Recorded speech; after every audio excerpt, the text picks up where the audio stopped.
Buena gente, ¿cómo están? Espero que estén muy bien, espero que estén teniendo muy buena semana y muy buen cierre de semana. Hoy estamos en un nuevo episodio del podcast, episodio ya, si no me equivoco, creo que el número 14, pero ya he perdido la cuenta completamente.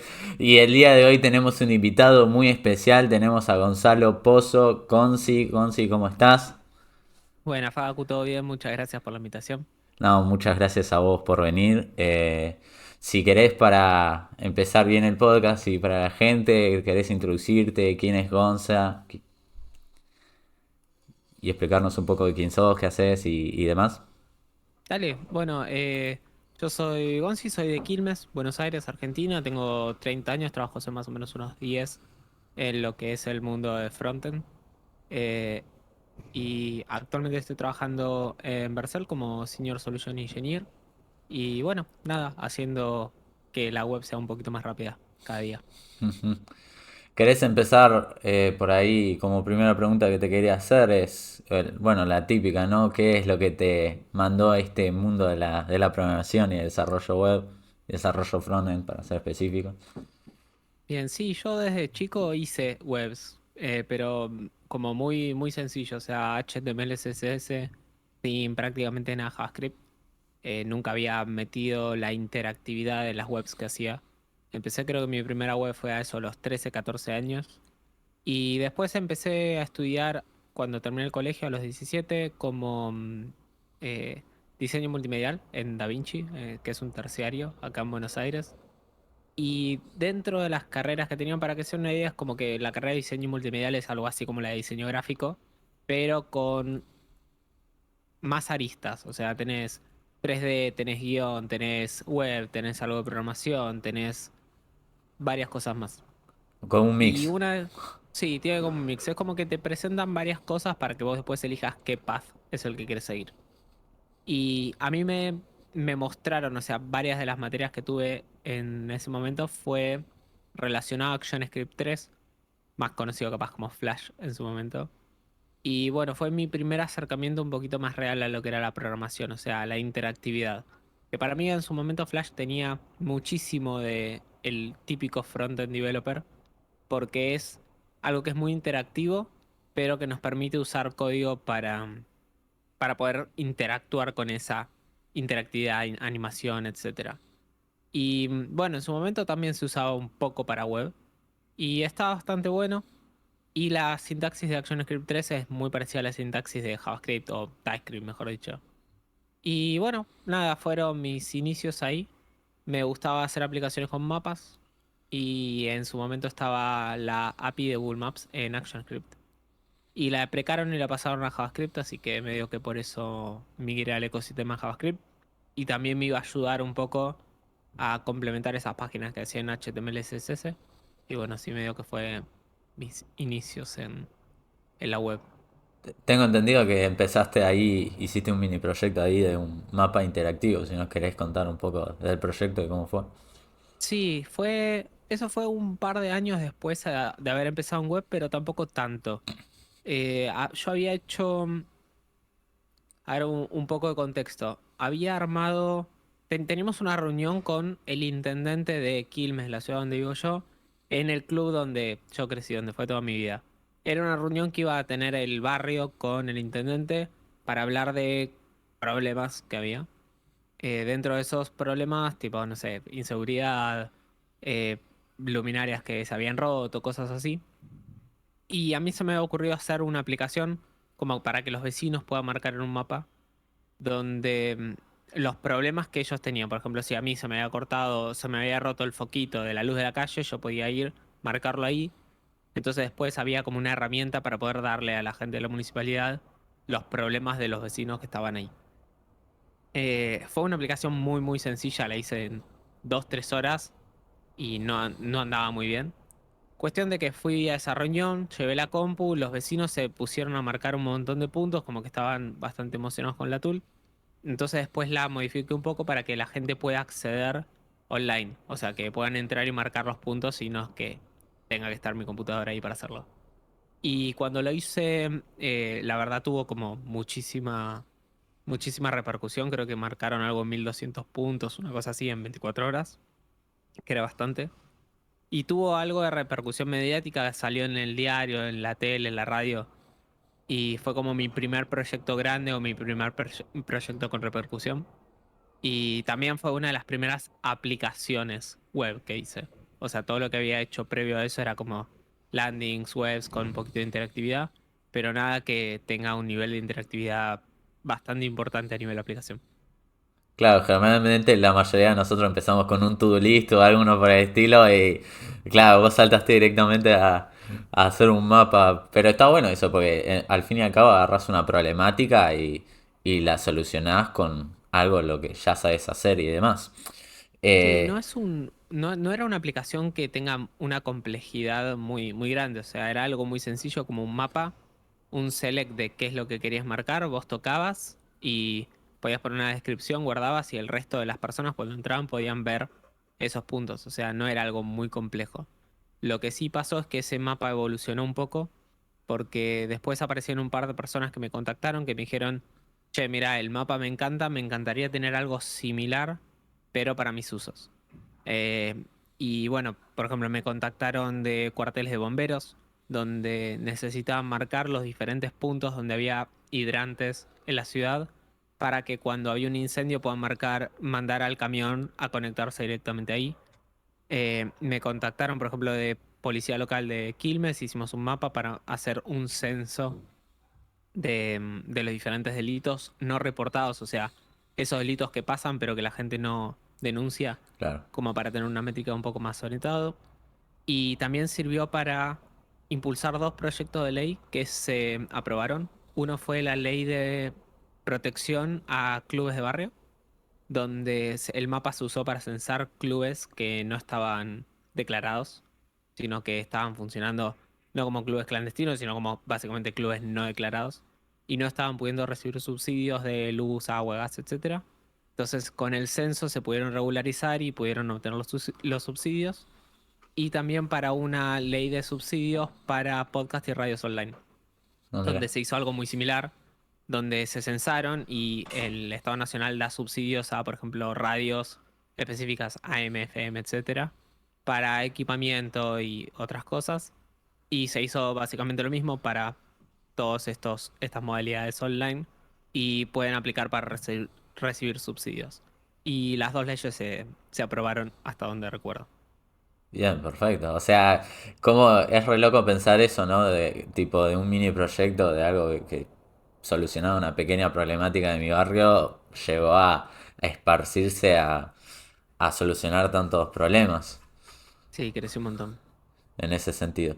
Y bueno, ahora entrando un poquito más en detalle, la gente hoy en día, bueno, yo te conocí mismo por ese lado también, muchos de los que te conocen y demás, te conocen por hacer esto de streaming en Twitch y videos a YouTube y bueno, este contenido en el que agarras un poco de las entrevistas técnicas de, bueno, de las distintas empresas para entrevistas técnicas de frontend y que le sirven quizás a los juniors para, bueno, para ir practicando y mejorando las habilidades y de paso tratar de aplicar este tipo de empresas y mejorar su portfolio.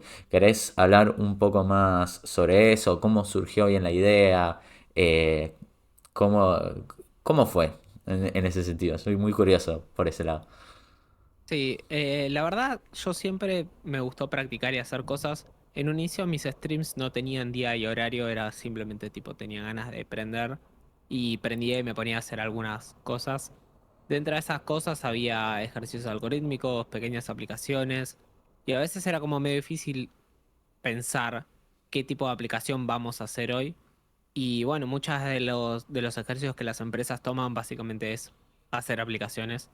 Así que me parecía copado poder mezclar las dos partes, o sea, poder hacer una aplicación en vivo y además mezclar con lo que sería una práctica de una empresa real. Y muchas de las personas de la comunidad y con las que hablábamos siempre hablaban de lo que era el Challenge de Mercado Libre, que es una de las empresas de las que uno generalmente quiere entrar para un primer trabajo, o sea, es posiblemente un buen lugar para un primer trabajo. Y bueno, nada, se me ocurrió decir, bueno, vamos a hacer un stream resolviendo el challenge de Mercado Libre. Y Cristian Sibeli, que trabaja actualmente en Mercado Libre, dijo, bueno, o sea, comentó ese al mismo tweet y puso redoblo la apuesta. Cualquier persona que resuelva el challenge que va a hacer Gonzi en el stream, después puede aplicar a Mercado Libre. Que en base era real, porque la gente podía aplicar a Mercado Libre cuando quisiera y el challenge que le iban a mandar era ese. Claro. Y ese tweet se viralizó bastante y hubo una media bastante más alta comparada con los streams anteriores. Y esa media después no bajó tanto, o sea, mi media previo a eso era, no sé, 10 15 personas y en ese stream fue algo de 100 150 y después bajó a 70 80 pero de ahí fue subiendo un poquito más. Y me pareció copado porque a la gente le gustaba porque era una manera de practicar con casos reales. Entonces fuimos obteniendo challenges de diferentes empresas. En un principio era contactarme con las empresas, pedirle los challenges, modificarlos un poco para que las empresas después los puedan seguir usando y resolverlos en vivo con alguien de la empresa. O sea, alguien de la empresa venía, contaba un poco la empresa, después resolvíamos el challenge y generalmente hacíamos sorteos o cosas después.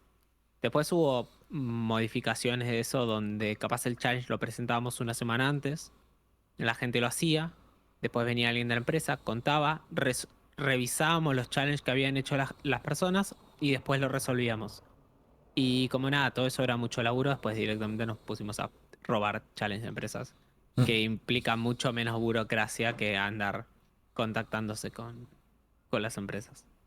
Claro, además supongo que en un principio, por ahí va, yo considerando que tengo una empresa, eh, que te vengan a pedir el challenge que manejan en tu empresa y resolverlo en vivo, mostrándosele a todas las demás personas, es como que después qué métrica agarro yo para ir midiendo. Entonces, es como que por ahí, como que no sé cómo manera de explicarlo, pero ¿qué, qué opinaban las empresas cuando o para vos, qué opinaban las empresas para vos cuando vos les ibas a preguntar por los desafíos? O mismos veían los desafíos de ellos resueltos.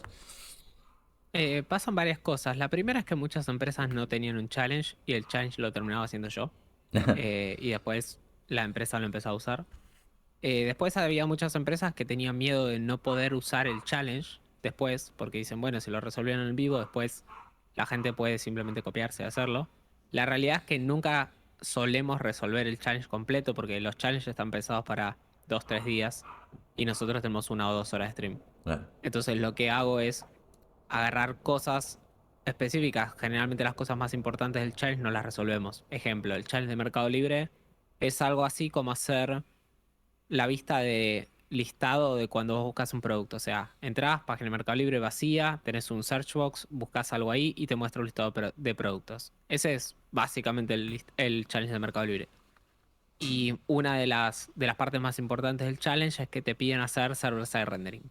Tenés que hacerlo a mano, o sea, montar un server de Express, recibir el request, obtener eso, pegarle a la API de Mercado Libre, obtener los productos, mostrarlos.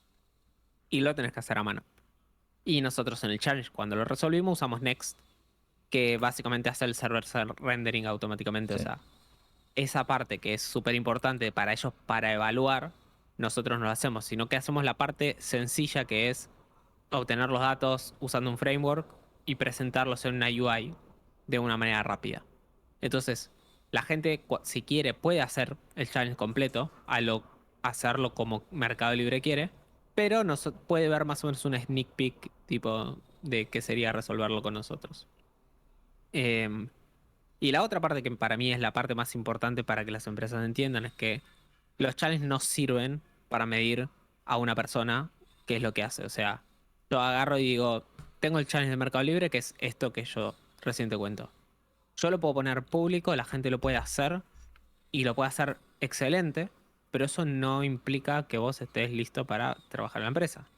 Yo tengo que agarrar tu challenge, tener una reunión con vos, hacer un code review, hacerte preguntas acerca del challenge que vos entregaste y plantearte un par de casos hipotéticos. Por ejemplo, si yo te digo, bueno, ¿qué pasa si en vez de que la URL sea barra celulares barra, no sé, Motorola, la URL sería barra celulares y query param, tipo, signo de pregunta, modelo igual Motorola? ¿Cómo handlearías esto?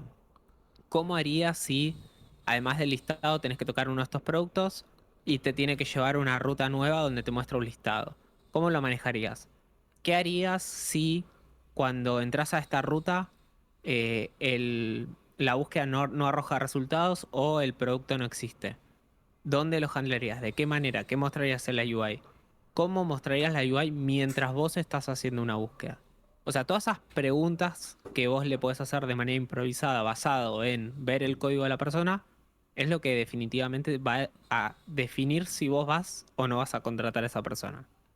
Así que el challenge es una carta de presentación, una entrada a la entrevista. O sea, si a vos te mandan un challenge y el challenge está pésimo, muy mal, no aprobado, vos a esa persona no la entrevistás. Pero el challenge esté bien, tampoco significa que vas a contratar a esa persona. Así que el challenge esté público, para mí en realidad no afecta a nada. Claro, totalmente. Y además está esto de que, eh, por así decirlo, yo hago el challenge, ¿no? Y ponele que está bien, pero, y por ejemplo, paso las entrevistas y demás. Y por ahí después el trabajo en sí, o sea, me contratan, después el trabajo en sí es mucho más de lo que se me pide a mí. Entonces es como que solo porque aprobé el challenge sería muy raro solo tomarme el challenge como que lo aprobé, listo, ya está contratado. Y porque por ahí muchas veces el trabajo es mucho más de lo que podés y eso te termina frustrando, digo yo, ¿no? Si Eh, las empresas no evalúan bien a lo largo de su proceso de entrevista a un candidato basado en lo que le toman y lo que después va a tener que hacer en su trabajo, es problema de la empresa, es problema de la empresa y está mal. O sea, no es ninguna justificación. Si yo te mando a lo largo un proceso y te pregunto un montón de cosas y después te voy a poner a centrar botones, el proceso está mal porque te están pidiendo más de lo que haces en el trabajo. Si en el proceso te piden hacer una aplicación muy sencilla y después en el trabajo vas a tener decisiones complejas y cosas para hacer que no se evalúen en el challenge, el proceso está mal porque es muy sencillo para lo que en realidad es el trabajo. Ambos casos es problema de la empresa y no es culpa del candidato. A lo largo de un proceso te deberían evaluar en base a las responsabilidades y tareas que vas a tener en tu día a día e idealmente usando las mismas herramientas que vas a tener en tu día a día. A esto me refiero a si vas a hacer un front-end developer, que vas a hacer UIs, que te tomen ejercicios algorítmicos complejos no tiene sentido. O que te tomen un coding challenge en un Google Doc o en lápiz y papel, no tiene sentido si no van a ser las herramientas que vos vas a usar en tu día a día. El proceso de entrevistas debería ser lo más similar a días de trabajo como empleado de esa empresa, pero generalmente no pasa. Claro, es como que las empresas en ese sentido tendrían un mal filtro para filtrar a los candidatos, valga la redundancia. La mayoría de las veces sí. Totalmente, totalmente. Y, por ejemplo, algo que quería entrar también más en tema, por así decirlo, es que vos también, por lo que estuve viendo, hiciste una aplicación llamada Pensi, que es una aplicación que surgió durante la pandemia fue como por así decirlo una startup que surgió durante la pandemia para ayudar a todos los negocios que se vieron afectados por la misma. Querías, quisiera que hables un poco más de eso, también hablar qué es la historia detrás de fondo y demás. Sí, más que una startup que surgió durante la pandemia, fue una aplicación para un amigo que se volvió una startup, porque Pensi nunca fue pensado como para realmente ser una empresa. Lo terminó siendo. Tenía un amigo que tenía una casa de pastas por acá, por la ciudad donde vivo, y estaba usando las típicas aplicaciones tipo Globo, Pedido Ya, para tomar pedidos y entregar durante la pandemia. Y no sé si conocen, pero los primeros meses, o sea, estas aplicaciones siempre fueron bastante abusivas con lo que te cobran de comisiones. Pero los primeros meses de la pandemia fueron extra abusivos porque, nada, la gente no tenía alternativas. O sea, era usar esto o cerrar. Y bueno, les pregunté más o menos cómo manejaban el proceso de tomar pedidos fuera de estas aplicaciones y me dijeron que lo hacían vía WhatsApp. Y les pregunté cuál era el problema, o sea, por qué no usaban solo WhatsApp en vez de usar estas aplicaciones. Y me decían que les tomaba mucho tiempo tomar los pedidos por WhatsApp. Entonces lo que hice fue una pequeña aplicación que servía a modo de catálogo donde tenían básicamente todos sus productos con las diferentes variaciones. Por ejemplo, si vos vas a pedir ravioles, te aparecen cuáles son las salsas o cuáles son los rellenos, entonces vos podés seleccionar el producto, el relleno y la salsa. Y una vez que pones completar pedido, te redirigía a WhatsApp con tipo, con el pedido ya armado. Entonces, no es que la persona de WhatsApp tenía que estar en contacto con vos diciéndote, bueno, ¿qué querés? Bueno, ¿con qué salsa? ¿Con qué relleno? Entonces era como reducir el tiempo de toma de pedido para poder hacerlo más ágil. Y bueno, nada, en el momento que lo publiqué, aparecieron un montón de personas porque obviamente muchísimas personas que tenían sus locales físicos tenían que migrar a una vidriera virtual y no había muchas alternativas gratuitas en su momento y la gente no estaba económicamente lista para hacer una inversión para moverse a una vidriera virtual. Entonces decidí abrirlo para que la gente se pueda crear sus propias tiendas y creció muchísimo. O sea, hoy en día creo que son algo de 100.000 tiendas o más. Y durante el primer año creo que fueron casi 10.000, 5.000 tiendas. Y bueno, nada, a lo largo de todo el desarrollo de esa aplicación tuve bastantes desafíos y cosas, pero estuvo bueno. Y al año, más o menos, de haberlo hecho, medio que me cansé, porque yo tenía mi laburo fuera de haber desarrollado Pensy y la vendí. Me fui de Pensy. Perfecto. Y, por ejemplo, ¿qué problemáticas o qué desafíos consideras que tuviste o cuáles fueron los mayores desafíos a la hora de desarrollar la app y hacerle el deploy? Y no solo eso, sino, bueno, que surja Pensy. Pensy, como decía, una de las principales diferenciales era que era gratuito para usar, para la gente, con límites bastante flexibles. El tema es que todo lo que una aplicación así usa es pago para nosotros como desarrolladores. Servicios de hosting, servicios de imágenes, Sí. servicios de todo. Y bueno, obviamente si la gente no paga, tenemos que pagar Claro, nosotros. Entonces tenemos que fijarnos de qué manera podemos reducir los gastos lo mayor posible para que siga siendo no rentable, sino que no nos funda a nosotros. Entonces en un inicio, por ejemplo, estábamos usando Firebase. Y Firebase está todo bien mientras estés en el plan gratuito. Pero una vez que te pasas al plan gratuito empieza a ser bastante caro, o sea, escala bastante mal. Entonces migramos a otro servicio de base de datos. Usábamos imágenes que estaban en Cloudinary, lo mismo. El plan gratuito está buenísimo, pero una vez que te vas del plan gratuito empieza a escalar un montón. Entonces lo que empezamos a hacer es intentar de optimizar por algunos lados. Por ejemplo, al principio la gente podía subir las imágenes y no las optimizábamos mucho. Entonces empezamos a crear una API que cuando vos publicabas una imagen, la comprimía, le hacía el resize, la optimizaba un montón y después se subía. Nos fuimos de Firebase y empezamos a usar un servicio que nos salía bastante más barato. En su momento salió Incremental Static Regeneration cuando estábamos en producción. Migrar a eso bajó los costos de casi un 90-95%.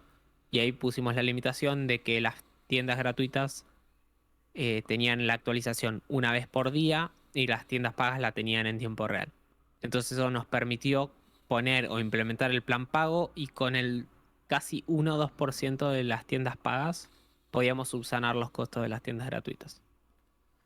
claro. Está bueno eso, en ese sentido, pero sí, es lo que lidiamos, por así decirlo, los que somos desarrolladores, o mismo también cuando estoy practicando un proyecto o algo por el estilo y querés usar algún icono también, o alguna imagen, por el estilo, algún servicio, y tenés que ver cómo usás la manera gratuita, porque si no la paga es como que se te va de las manos. Por ese lado Sí. es... Está todo bien cuando tenés 10, 50, 100 tiendas como para probar en un proyecto de prueba, pero cuando los números empiezan a escalar tan rápido como empezaron a escalar, y no sé, como decíamos, al año eran muchísimas tiendas, estamos hablando de hoy en día 100.000 tiendas, o sea, esos números son bastante difíciles de escalar. Claro, está bueno en un principio como un mínimo producto viable, pero ya después es como que hay que irlo Sí, escalando y algo que noté en base a lo que estuvimos hablando recién es que al menos desde mi punto de vista, considero que sos una persona que ve una problemática, la agarra y como que le busca una solución, la tiende a solucionar, viene una problemática, dice una problemática en específica.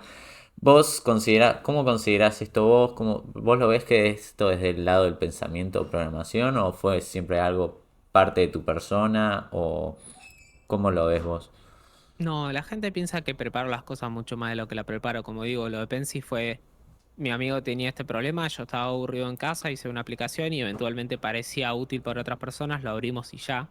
Y obviamente después de eso vino un trabajo atrás porque ya había personas usándolo, yo no los quería dejar tirados, eso se fue un poco de las manos y salió Pensi. Lo del coso, lo de la aplicación del mapa interactivo, yo le había dicho a mi vieja que iba a hacer esa aplicación y 10 horas antes del evento me dice, ¿hiciste la aplicación? Le dije, sí, sí, y no la había hecho, entonces me la puse a hacer. O sea, las cosas generalmente no tienen preparación y salen porque me gusta hacer cosas.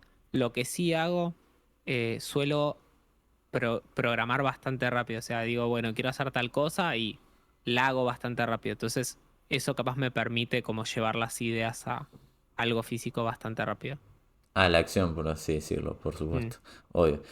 Y bueno, quizá también adentrando en otros temas de los que quería hablarte a vos, era, bueno, el tema mucho de las IA. Últimamente estamos en esta época, en esta era en la que ya las IA, ChatGPT y otras inteligencias artificiales más están saliendo y cada vez más gente la va usando.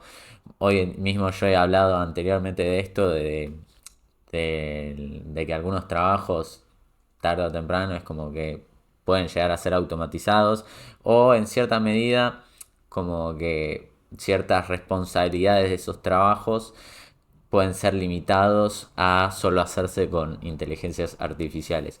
Quería consultarte vos qué pensás de esto y sobre todo quería consultarte por ahí qué pensás, cómo puede afectar o ayudar también, en tanto positivo o negativo, las inteligencias artificiales a por ahí a los desarrolladores junior, a los desarrolladores web en general, al mercado de IT en específico.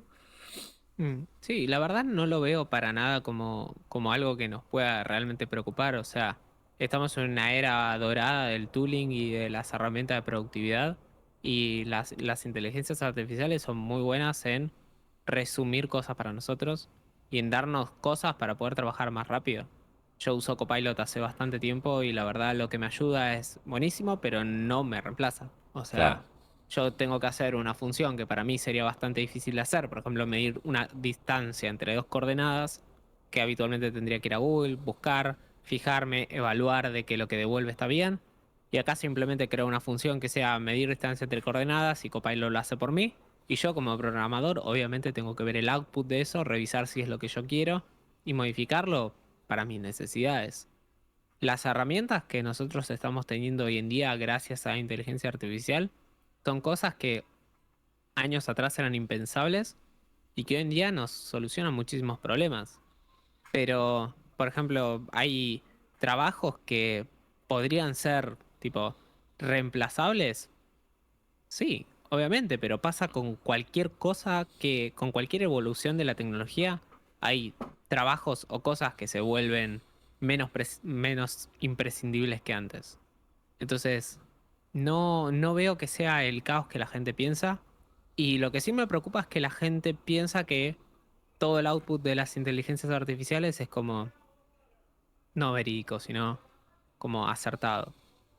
Vos le decís a Copilot, a ChatGPT, algo, le decís, che, devolveme una lista de cosas. Ok, te la devuelve. Bueno, devolveme la ordenada. Dice, ok, acá te la devuelvo ordenada. Te devuelve la misma lista de antes sin ordenar. Entonces, nosotros no podemos confiar en todo lo que nos devuelve. Nosotros seguimos teniendo un montón de responsabilidades en, en manejar. O sea, simplemente nos facilitan información y herramientas, pero nosotros seguimos teniendo que hacer el trabajo. claro, además de que mismo, por ejemplo, ChatGPT, como es una herramienta en constante desarrollo, también te dicen, cierta una de las limitaciones es que por ahí no todo el tiempo te va a dar una respuesta correcta o acertada de la forma que vos buscás. Sí, pero la gente lo sigue creyendo igual. O sea, Claro, piensan que agarran y le mandan algo a ChatGPT y la respuesta es copio, pego y entrego. no es así. Claro, es Dios, por así decirlo. No, o sea, sí. ¿Y cómo pensás que en el mercado IT se puede llegar a aprovechar esto en ese sentido? Además de, por ejemplo, Copilot, eh, por ahí más del lado, eh, ¿cómo lo explico? Más del lado también desarrollo web, como de así los freelancers también, no solo para la parte de empresas, sino en desarrollo web en general. ¿Cómo pensás que esto puede ser, las IAs pueden aprovecharse?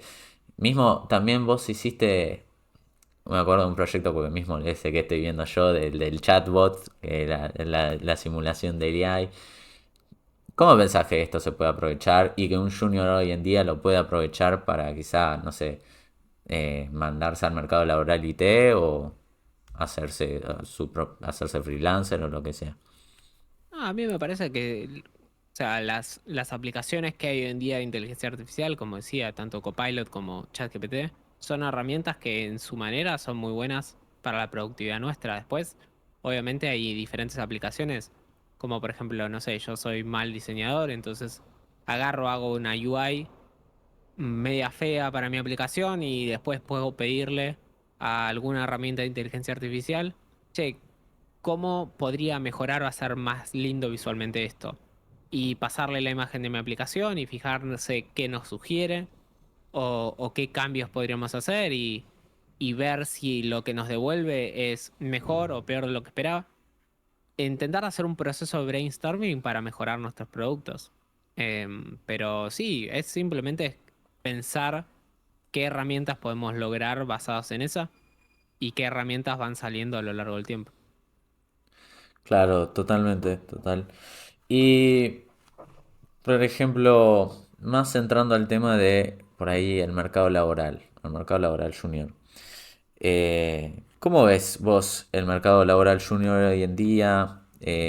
Por así decirlo, ¿qué, ¿qué es lo que, según para vos, está a mejorar en cuanto a los candidatos que se aplican, los candidatos, los juniors, los trainees? ¿Qué considerás que tienen que mejorar ellos a la hora de aplicar? ¿Y qué considerás, como decíamos antes, por ahí el tema de las empresas a la hora de tratar de contratar juniors? Porque a mí, personalmente, algo que me pasa mucho es que cuando entro a LinkedIn, eh, siempre entro y me llegan todas las típicas publicaciones sin junior, no hay senior, tanto por así decirlo, como reclutadores como juniors como tal. Entonces es como que de los dos lados para mí hay problemas. O sea, los juniors tienen problemas para conseguir el trabajo por X, Y, Z. Y también los reclutadores tienen problemas para contratar juniors, ¿no? Generalmente uno de los mayores temas, por ejemplo, es la experiencia. Pero quería saber por ahí qué es lo que pensás vos en ese lado. Bien. Sí, los reclutadores no tienen problemas para contratar juniors, eso te lo puedo asegurar. O sea, si les llega una posición junior, la cubren en un segundo. Nosotros, junto con mi novia, armamos equipos para empresas y cada vez que tenemos una posición junior es súper fácil cubrirlas, no tenemos ningún problema. Después, el tema de las empresas tienen requerimientos de producto y requerimientos que ellos consideran de lo que necesitan para su empresa. Y, y están en todo su derecho de decir, yo quiero contratar a alguien con experiencia. No significa que tengan que contratar juniors porque hay muchos juniors en el mercado. Muchas veces la decisión de una empresa por contratar juniors o trainee es porque tienen limitaciones de presupuesto o porque los productos que tienen que desarrollar son bastante simples como para que alguien sin experiencia los pueda desarrollar.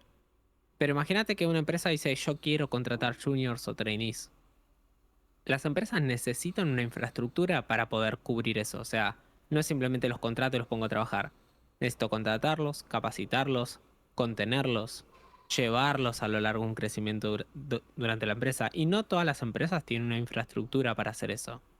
Entonces entiendo de que haya muchísima gente, porque muchísima gente más que nada desde la pandemia empezó a estudiar programación. Hay muchísima gente que quiere conseguir trabajo, pero enojarse con reclutadores o empresas definitivamente no es la manera de poder llevar a cabo algo que es, alguien me tiene que contratar y no tiene, o sea, las empresas no me deben un trabajo a mí. Yo tengo que ser la persona que destaque frente a las otras personas que estudiaron para que la empresa me quiera contratar a mí. La empresa no es la que está en falta y yo tampoco estoy en falta, sino que lo que tengo que hacer es destacar frente al resto, como en la mayoría de los trabajos en los que tenemos que competir con otras personas. ¿Qué es lo que tiene que hacer alguien para conseguir trabajo? Varias cosas. Uno, tener experiencia en las herramientas, no experiencia laboral, sino tener experiencia en React, Frontend, CSS, JavaScript, lo que sea que yo quiera aplicar para trabajar. ¿Cómo consigo experiencia? Haciendo proyectos. Después, ¿qué otra cosa necesito? Mostrar mi experiencia mediante portfolios, proyectos, etcétera. Tercer cosa que necesito es demostrar, ¿sí? O hacer que las personas que tengan interés en mi perfil puedan llegar a ver mi experiencia. ¿Cómo? Posteos de Twitter, posteos de LinkedIn, generar engagement, ampliar mi red. Entonces, necesito conseguir la experiencia, demostrarla y hacer que llegue a las personas correctas. Claro, totalmente. Y, por ejemplo, de habilidades blandas, ¿qué pensás de las habilidades blandas? Porque si las considerás, ¿qué tan importantes son también para un junior? ¿Y cómo les recomendarías también mejorar en el tema de habilidades blandas? Eh, las habilidades blandas son muy importantes, o sea, an- en el trabajo y durante el proceso de entrevista. Pero algo que es muy importante es saber vendernos a lo largo de un proceso de entrevista. Si yo no me sé vender, o sea, no sé vender mi perfil en un proceso de entrevista, posiblemente la otra persona tampoco compre. Si yo estoy en una entrevista, ejemplo, estoy en una entrevista de recruiting donde estamos hablando acerca de mi perfil y mi experiencia, y yo hablo mal de mi empresa anterior o de mi empresa actual, o hablo mal de otras tecnologías. Por ejemplo, yo estoy en una posición React, estoy aplicando por una posición React y me preguntan sobre Angular y digo, no, esa tecnología es malísima, no sirve para nada. Yo estoy planteándome como una persona capaz conflictiva, que este mismo conflicto que tengo con tecnologías o con mi empresa actual, lo puedo llegar a tener con mi nueva empresa o con mis compañeros de trabajo o cosas similares. Y eso obviamente me va a restar puntos. Hay muchísimos puntos a tener en cuenta a la hora de tener una entrevista y más para un primer puesto. Cuando nosotros estamos aplicando para un puesto donde no tenemos experiencia previa, siempre hay que mostrarse con ganas de aprender, interesado en lo que la empresa hace y en los proyectos que va a tener. Algo muy importante, voy a tener una reunión con, ejemplo, Globant. Yo 5 minutos antes entro a la página de Globant, me fijo qué hacen y cuando estoy en la entrevista y me preguntan, bueno, nosotros somos de Globant, ¿sabés qué hacemos? Y yo le digo, no, la verdad ni idea. Malísimo. O sea, restamos un montón de puntos, porque es algo que nos lleva un minuto a buscar y, y está bueno saber con quién te vas a entrevistar. Hasta si sabemos quién nos va a entrevistar, mejor. Capaz podemos buscar algo y hacer algún comentario que nos pueda dejar a nosotros bien parados. Eh, siempre intentar de ser la persona que querríamos que nos entreviste. Claro, además de esto de que si investigás a la empresa o mismo un poco a la persona que te entrevista, es demostrar interés actualmente Total. por el trabajo. Sí, O sea, sí, es muy es importante. total, es esto de si tantas ganas tenés de conseguir ese primer trabajo, es andar a investigar, agarrar la oportunidad. Y por ejemplo, ¿qué le dirías a una persona también que está teniendo muchas entrevistas, pero ve que igual no, como que no avanza, como que se queda estancado, como que en algún momento la empresa le dice, sí, mira, todo muy bien, pero decidimos avanzar el reclutamiento sin vos. Y fijarse por qué no pasó. Si fallaste porque la entrevista técnica, mejorar las habilidades técnicas haciendo ejercicios, practicando. Si decidieron avanzar con otros candidatos porque encontraron mejores perfiles, porque consideran que otra persona se vendió mejor, bueno, aprender a venderse mejor. Eh, las personas cuando pasan por un proceso de entrevista, pasan por una serie de cosas que les están evaluando. Si yo no estoy quedando, evidentemente hay alguien que lo está haciendo mejor. O yo estoy aplicando a posiciones en las que no estoy capacitado para hacer. Claro, claro, totalmente. Y después, adentrándonos como más por el tema del lado de creación de contenido. Eh, Sé que empezaste un poco ahí con Twitter, haciendo tweets y demás, y después fuiste escalando y pasándote a otras plataformas. ¿Qué te mandó a empezar también ahí a hacer un poco creación de contenido en Twitter y demás? Sí, ya al principio empecé a hacer hilos y eso porque a mí me gusta hacer contenido corto y Twitter está bastante bueno para eso, porque permite como hacer una idea por tweet. Vos estás intentando de resolver un tema complejo, un tema que tiene varias aristas y como 280 caracteres son bastante aceptable para marcar un punto de una manera concisa. Entonces me pareció una plataforma bastante copada y además genera bastante engagement para el consumo de este contenido. Después, nada, siempre participé en comunidades de Slack, Discord, etcétera. Y era una manera en la que yo podía ayudar a algunas personas. Y después simplemente me pintó empezar a hacer los streams en Twitch.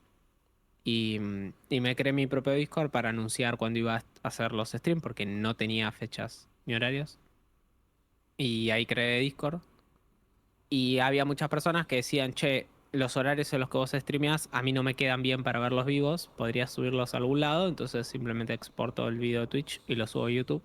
Entonces hago eso. Y después, los streams suelen ser muy largos y son infumables. Yo no me miro los videos míos. Obviamente ni me miraría un video que dura lo que dura un stream mío. Entonces en algunos agarro partecitas que me parecen importantes y los subo a TikTok o Instagram. Total, por ese lado. Y algo que recientemente vi una entrevista tuya, por ejemplo, con Código Facilito también, que algo que Mm. me surgió muy importante y que te quería preguntar es que vos en esa entrevista hablaste de esto de aprender en público, de aprender mientras estabas streameando y en cierta manera aprender haciendo. Quería que por ahí también expliques un poco más de eso, cómo te ayudó a vos, como tanto a mejorar en tus habilidades y demás, y cómo alguien podría aplicar eso. ¿Debería empezar a streamear o tranquilamente podría, no sé, hacerse un grupo de ahí de Slack o de ese y agarrar y entre ellos ir codeando algo? No, la verdad que tipo aprender en público puede ser de millones de maneras y no hay una mejor manera de hacerlo que de otra. Eh, Aprender en público tiene muchísimas cosas a favor.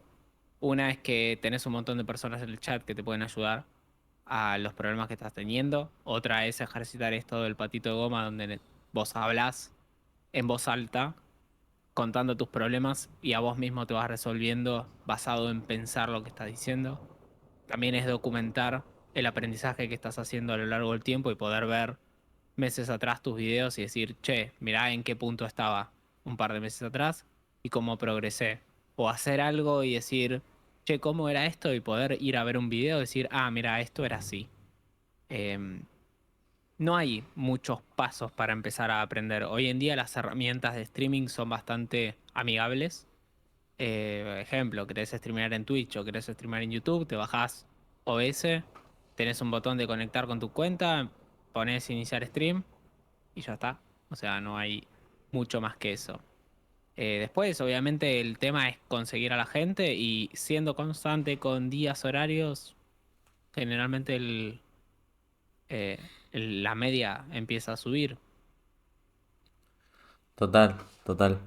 Y por ahí, como última pregunta que te quería hacer, y ahí ir cerrando y demás, es alguna conclusión que quieras sacar de la charla, pero sobre todo, como pasos que le darías a alguien que dice, bueno, salí de un bootcamp, salí de terminar tal curso en, no sé, en Coder, Digital, Platzi, lo que sea, salí de acá y tengo LinkedIn y quiero empezar a buscar. ¿Qué hago? ¿Qué consejos prácticos puedo empezar a aplicar y demás? ¿Y qué puedo hacer para lanzarme ya a buscar trabajo?